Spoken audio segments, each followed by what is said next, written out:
Bonjour à tous, j'espère que tout le monde va bien. On va continuer l'étude de l'histoire de la création.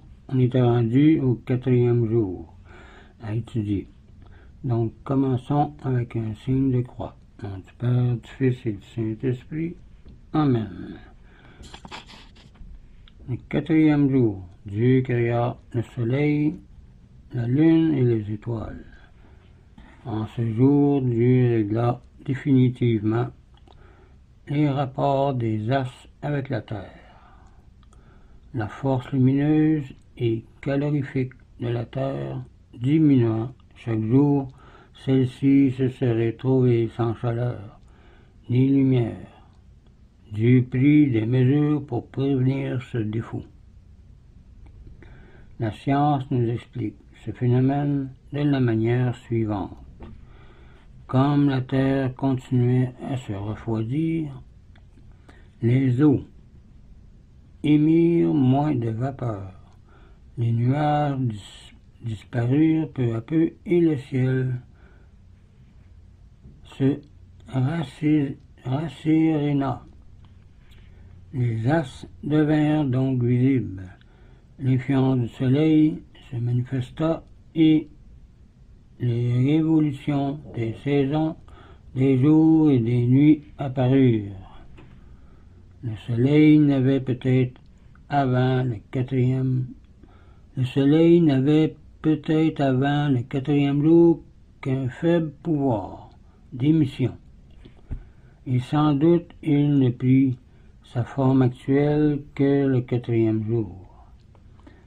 Dieu ne nous a donné aucune solution du problème, ou même explication, de la pluralité des mondes habités, parce qu'elle n'intéresse en aucune façon le salut de nos âmes pour l'éternité.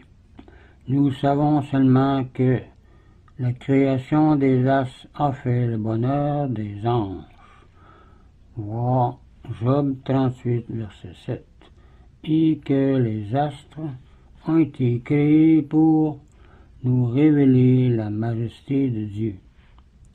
Voir Romains 1, verset 20. Beaucoup de savants croient à la pluralité des mondes habités. Quelques-uns raisonnent ainsi.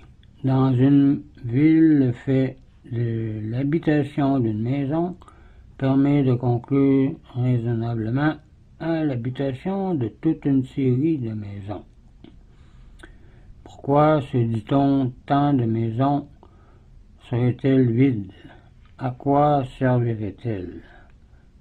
Il en est de même des astres et de l'univers. Monseigneur Galura disait ça. Toutefois, si les astres étaient habités, leurs habitants différaient fondamentalement des êtres terrestres sûrement. La Lune, par exemple, ne contient ni air, ni eau, ni feu. Donc, il n'y a là ni son, ni vent, ni pluie, ni fleurs, mais un ciel toujours noir et une nuit de 350 heures. Vraiment, Dieu a fait la terre bien belle, et nous lui en devons de profondes actions de grâce. Et la science en découvre de plus en plus dans l'univers, ce que Dieu a fait. Le 5e jour, Dieu créa les poissons et les oiseaux. Le 6e jour, créa les animaux de la terre ferme, et enfin l'homme et la femme. Les animaux ont été créés tout d'abord pour annoncer la gloire et la puissance du Créateur par leur nombre, leur variété, leur grandeur, leur force, leur agilité. Il existe aussi pour l'utilité de l'homme et de la femme. Ils servent à sa nourriture, à son vêtement, à ses remèdes, etc. Par là, par la qualité la plus caractéristique de leur instinct, la plupart des animaux sont le symbole d'une vertu ou d'un vice.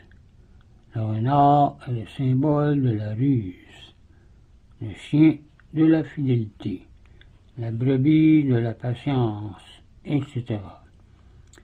L'homme est le dernier venu des êtres vivants, ainsi que la femme, mais il les surpasse tous en grandeur. Il est le couronnement de la création. Dieu a créé l'homme en dernier lieu afin de l'honorer. Quand un souverain doit arriver dans une ville, on le fait précéder de tous ses serviteurs pour préparer son entrée. C'est ainsi que Dieu a créé d'abord ce qui était nécessaire à l'entretien de l'homme, et ensuite seulement l'homme. Saint Jean Chrysostome disait ça. Le roi ne devait apparaître qu'après l'organisation du royaume, disait Saint Grégoire de Nysiane.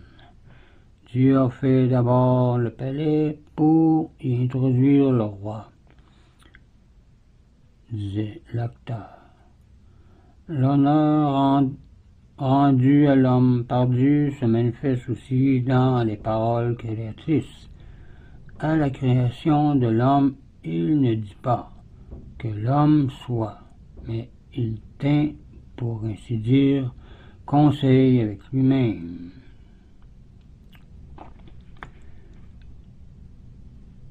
Et le septième jour, Dieu se reposa. Voir Genèse, chapitre 2. Le repos de Dieu ne ressemble en rien à celui d'un artisan fatigué, qui consiste simplement à ne plus créer de nouvelles espèces, c'est-à-dire aucun être qui ne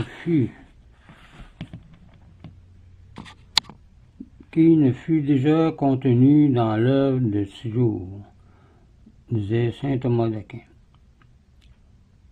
Le repos de Dieu n'est pas autre chose que sa volonté pour le maintien de votre existence.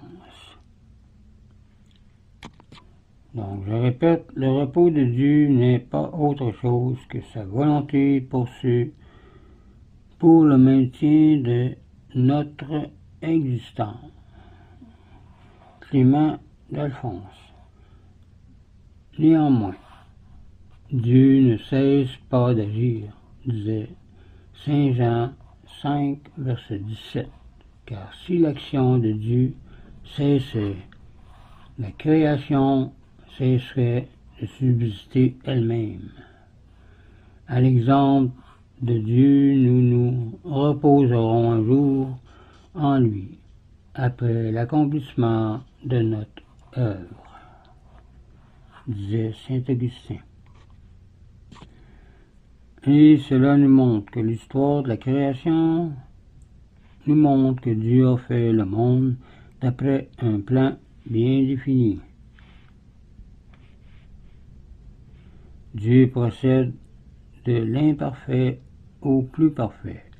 Il crée d'abord les êtres dont auront besoin ceux qui suivront. D'abord les plantes, puis les animaux qui s'en nourrissent. Dans les 3 premiers jours, Dieu sépare les êtres les uns des autres. Dans les 3 suivants, il ordonne ce qui existe.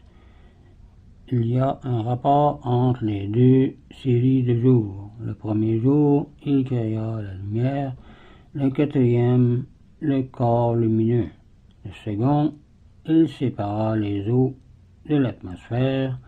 Le 5e, il peuple les unes de poissons, l'autre d'eau, d'oiseaux. Le 3e, il fit la terre ferme. Et le 6e, il y plaça les animaux. Donc l'histoire de la création nous montre en outre que le monde n'est pas éternel. Car le Christ dans sa prière après la Sainte Seine disait « Père, glorifiez-moi auprès de vous de la gloire que j'avais en vous avant que le monde ne fût. » Voir Jean 17, verset 5. Donc, la prochaine fois, on va continuer avec l'histoire de la création.